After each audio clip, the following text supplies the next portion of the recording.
sabato pomeriggio stavo prendendo un caffè con mio fratello, che tra l'altro anche lui è un militante storico della Lega, e così parlando mi ha detto, ma insomma, che idee hai, no? Cosa vuoi fare da grande?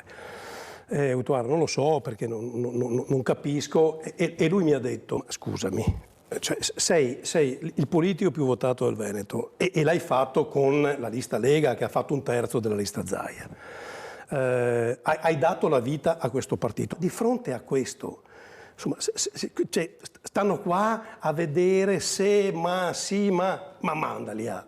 A Roberto Marcato non serve finire la frase per farsi intendere. Ospite del direttore Luigi Bacciali a Focus TG, il bulldog del Carroccio riporta un aneddoto privato dall'indubbia valenza politica nel momento in cui i partiti stanno decidendo la strategia in vista delle europee. Una settimana fa, sempre dai nostri studi, l'amministratore più votato della Lega, Zaia escluso, aveva rivelato di non aver ricevuto alcuna chiamata dai vertici regionali, silenzio proseguito anche negli ultimi 7 giorni.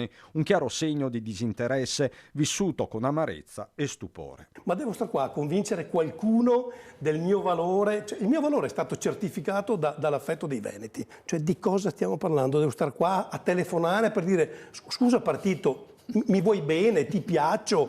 Secondo te essere l'uomo più votato di tutto il Veneto, secondo te essere uno dei più conosciuti di tutto il Veneto è sufficiente? Devo cambiarmi il taglio dei capelli? Cosa devo fare? Questa frase che mi ha dato mio fratello per me è stata per cui basta, amen, insomma dai. Ma lo sfogo raggiunge il clou dopo aver sentito le parole del vice segretario leghista Riccardo Barbisan, ospite lunedì sera a Ring. Sono stato abituato così nella Lega, non ci sono principi e principini che si possono mettere in attesa di una chiamata. Siamo tutti militanti e se non ti chiamano, chiami tu. Per l'Europeo basta, cioè, voglio dire, il partito si è espresso anche l'altra sera attraverso il vice segretario, principi, principini. Abbiamo rispetto delle persone. No, basta, adesso chiuso, non è che stiamo qua.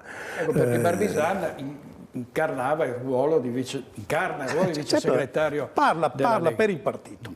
Partito che però Marcato dice di non voler lasciare. La Lega resta la mia casa, dice a Baccialli, chiudendo però con una stoccata. Ma guardi, sono molto sereno. Quando hai il consenso dalla tua parte, non devi preoccuparti, insomma, ecco. Si deve preoccupare chi il consenso non ce l'ha.